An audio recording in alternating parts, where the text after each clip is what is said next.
Chapter 12 Siren Song and the Counterchord. The melting snow from the unusually warm air was beginning to create mist in the Everfree. For now it was lying close to the ground, but it was not helping the general eeriness of the place in any way, as it rolled over their hooves, obscuring the ground beneath them. Fortunately, however, the 6 ponies, 1 zebra, and 1 baby dragon had a way of distracting themselves. And so that's how I got my cutie mark, Carrot Top finished, the last of them to reiterate her story to Raindrops. That's nice, the jasmine-coated Pegasus intoned, ruffling her wings slightly.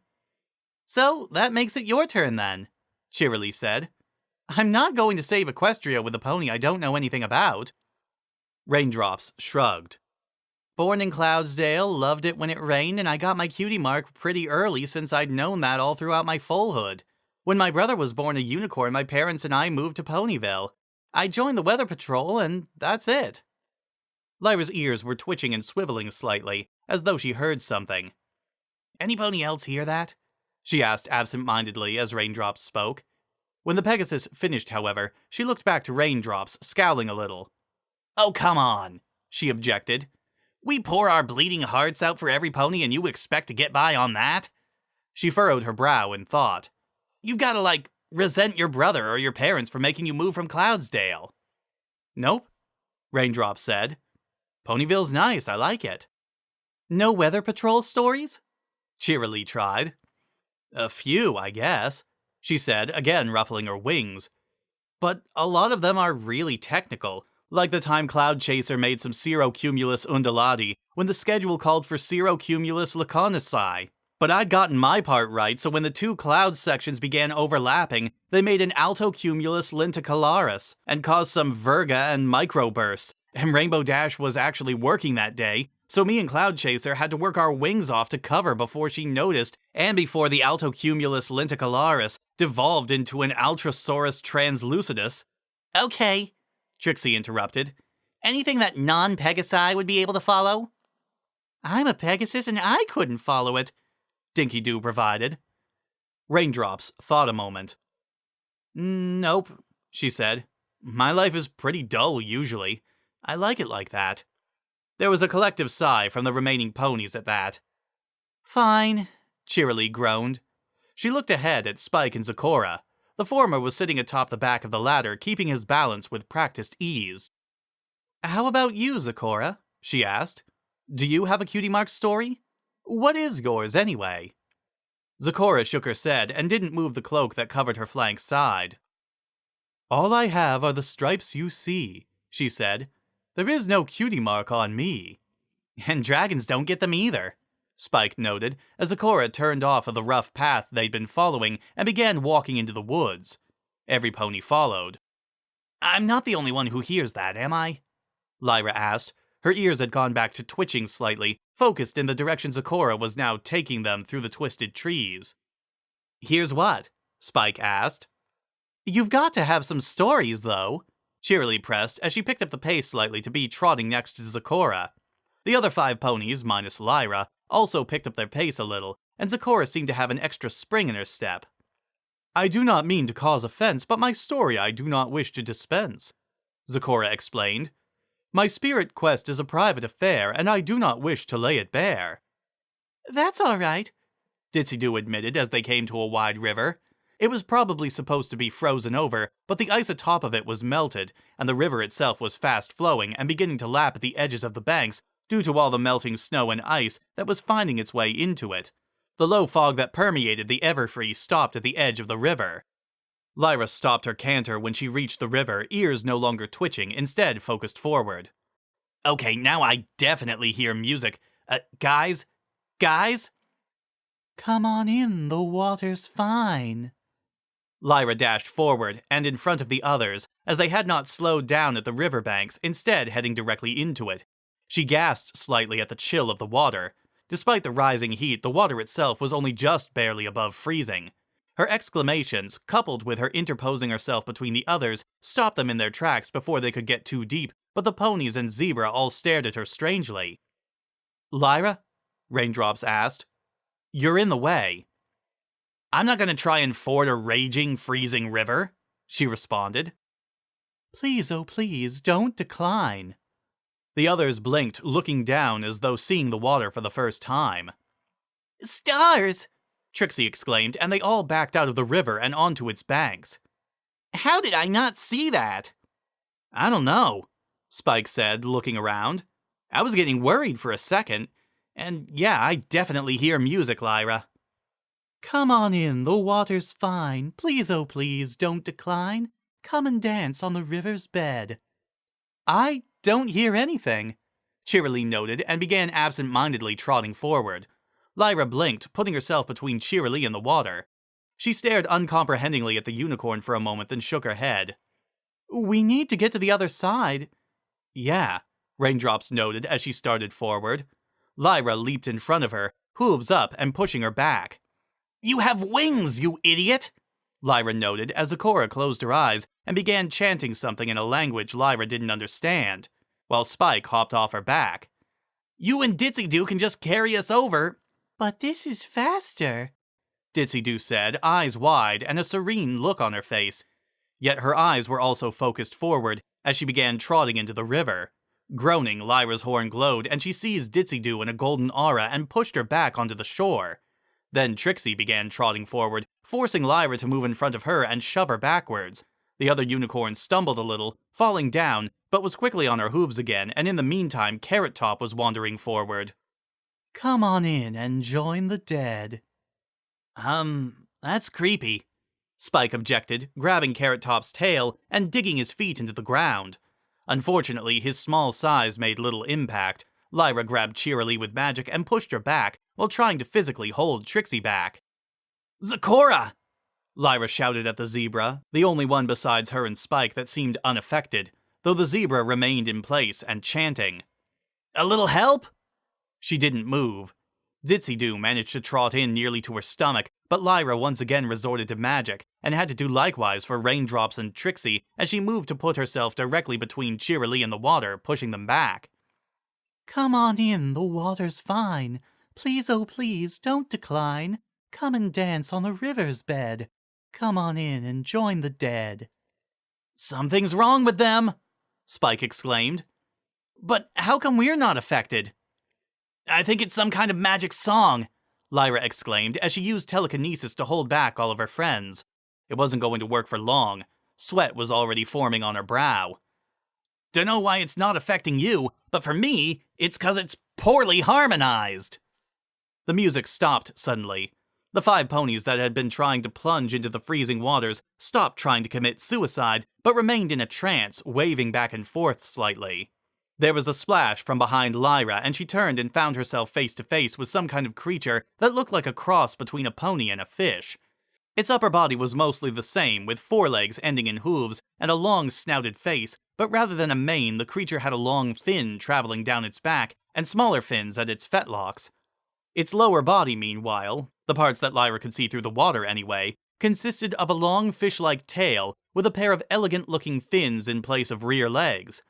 Instead of hair, its body was coated with fine aquamarine scales, and it had a pair of blood-red eyes. As Lyra watched, 2 more similar creatures appeared from beneath the river's surface, only slightly different in scale coloration, but with yellow and teal eyes, the last of them having pony proportions more in line with a stallion than a mare. There was one more notable difference between these creatures and normal ponies. Their mouths were full of small, sharp teeth. None of them looked happy to see Lyra either. I beg your pardon, the first one to appear demanded. Poorly harmonized? What are you? Lyra asked, one eyebrow raising. All 3 of the creatures fixed Lyra with a deadpan look. We're trying to lure ponies to their deaths by drowning them and then eating them, the second one with yellow eyes said. What do you think we are? Sea ponies? Lyra guessed. A little bit of winter's chill returned to the everfree forest at the glare she got. This is a freshwater river, the third teal-eyed creature noted, and sea ponies are herbivores. Sirens! Yellow Eyes, as Lyra mentally dubbed her, exclaimed. We're sirens! I thought sirens only lived in the ocean, Spike said from the shore. Then he pointed at Teal Eyes. And you're a stallion. Sirens are always mares. Yes, well, Red Eyes, the first to appear, noted. Ponies and dragons, I suppose, possess many misconceptions about us. How would we reproduce with only mares? Teal Eyes asked incredulously. Magic? Spike suggested. Teal Eyes shrugged, conceding the possibility. But back on topic, Red Eyes continued. What do you mean poorly harmonized? I mean what it sounds like, Lyra exclaimed and jabbed a hoof at Red Eyes. And I'm looking at you, and don't try to deny it, I know it's you. You're not syncing up with the other two at all. You're pitched too high and singing a little faster. I am not. Actually, I did notice that, Yellow Eyes objected. I wasn't going to say anything, but... Red Eyes glared at her companion. You're taking the food side? Hey, yeah, about that, Spike tried. The sirens ignored him. Out of harmony is out of harmony, Teal Eyes noted. Sorry, but food or not, she's got a point. I'm sorry, I didn't realize we were putting on a concert for the river dragon. I thought we were just trying to get lunch. My mistake. Here. She held forward her front hooves. Slit my veins open, why don't you? We don't have major arteries in our legs, Yellow Eyes pointed out. Why do you even have legs? Lyra asked. Two of the sirens shrugged while Red Eyes glared at her companions. Can we please stop talking to the food and just eat it already? She demanded. Lyra skipped back, out of the water, at that. Red Eyes waved her off. Whatever, you're immune. The dragon and zebra are still immune like last time, but that still gives us 5. That's plenty. She gets cranky when she doesn't eat, sorry, Teal Eyes explained as Red Eyes began to grumble. Last time? Lyra asked, looking to Spike. Zecora had not stopped chanting whatever her protection spell against the siren song was. The baby dragon offered a stupid grin and a shrug. Guess we do have some stories, he said. Lyra shook her head and looked to the sirens. I'm not going to let you eat my friends, she proclaimed. 3-on-1 with you trying to save 5, Red Eyes noted. I'm feeling pretty good about our odds. Plus, we have hunger on our side, Yellow Eyes said. That's a great motivator. I'm trying to save the world, Lyra noted. Noble goal and all, but it's impersonal, Teal Eyes philosophized. You don't really know the whole world, whereas being hungry is a really personal thing and... Stop talking to our lunch and just sing already, Red Eyes shouted. The 3 sirens drifted backwards to the middle of the river, having no problems fighting against the current, and began singing again. Even worse, Red Eyes seemed to have corrected her mistake and was now singing in harmony with the other 2. Lyra still proved immune, but the other 5 ponies began trotting forward again. Come on in, the water's fine. Please, oh please, don't decline. Come and dance on the river's bed. Come on in and join the dead. Lyra closed her eyes and let her horn glow brightly. She shoved the 5 ponies backwards with telekinesis, but only as a stopgap. Working a significantly more advanced spell, she created a golden orb in front of her. With a pop, the orb burst apart, and Lyra caught her lyre as it began to fall, telekinetically bringing it forward as she sat down and began strumming on it, magic pouring from her lyre and over her friends. They stopped in their tracks. You're not the only ones who can sing, Lyra proclaimed in verse. You don't want the kind of pain I'll bring. The sirens stopped their song once more, staring. Lyra's friends remained motionless behind her. You're joking, Red Eyes said. I just spent 3 years at Luna's School of Magic on a musical scholarship, Lyra explained. Come on, there's got to be some fish in the river you can eat instead. We actually can't eat fish, Yellow Eyes remarked. Tastes horrible. Actually, most seafood, or river food, I guess. We only eat land animals, Teal Eyes said. And you ponies are delicious. Thanks? Lyra guessed. Still, there's got to be something else you guys can eat in the forest, like a turkey or something, I don't know. Maybe, Red Eyes admitted. But there's a whole feast here now, and who knows how long we'll have to wait for some poor gobbler to wander close enough. Lyra plucked a few notes on her lyre. I'm warning you. You're bluffing, Red Eyes said. And you can't possibly save all your friends. I can try. You'll fail. Lyra played another few notes on her lyre in response. Red Eyes glared at her. As Lyra watched, her irises seemed to both expand outwards and shrink inwards until her eyes were nothing more than a pair of blood-hued orbs. She let a full sharp-toothed grin show, then began to sing in earnest, not a simple rhyme anymore, but a full song. Now I know that you're not so great, but you're nothing, but you are. And I know that you don't want to die, but you're nothing, but you're... The 5 ponies slowly trot forward. Lyra's hooves danced across her instrument, golden magic reaching out and slowing their advance, with Spike trying to help as best he could, but the ponies moved inexorably, as the other 2 sirens, their eyes similarly turning uniform in color, joined Red Eyes' song. So stupid. You're trying to resist us and save them all, but they're gonna slip away. You'll lose them all. Why not just give up now? Just stop fighting. We're sirens and we're hungry. You can't win. Lyra interrupted them with a full pull across her lyre, while her horn interceded to amplify its volume several times beyond what should have been possible. I'm not just gonna let you eat my friends. I'm telling you right now to just go somewhere else. Music is my special talent, sirens. Nothing you can sing can stop me from winning. The golden threads that grasped her friends swelled in size and intensity. They were pushed backwards, and for the first time the enthralled ponies looked around of their own volition, wide-eyed and panicked at the sight of the sirens and what the sirens were trying to make them do. The sirens, meanwhile, had been thrown backward by the force of Lyra's magically enhanced song, their eyes snapping back to normal, and looks of genuine surprise on their face. Glaring, their magical song returned, their magic taking physical form for the first time and lashing out at Lyra. Can't you see you cannot keep this up?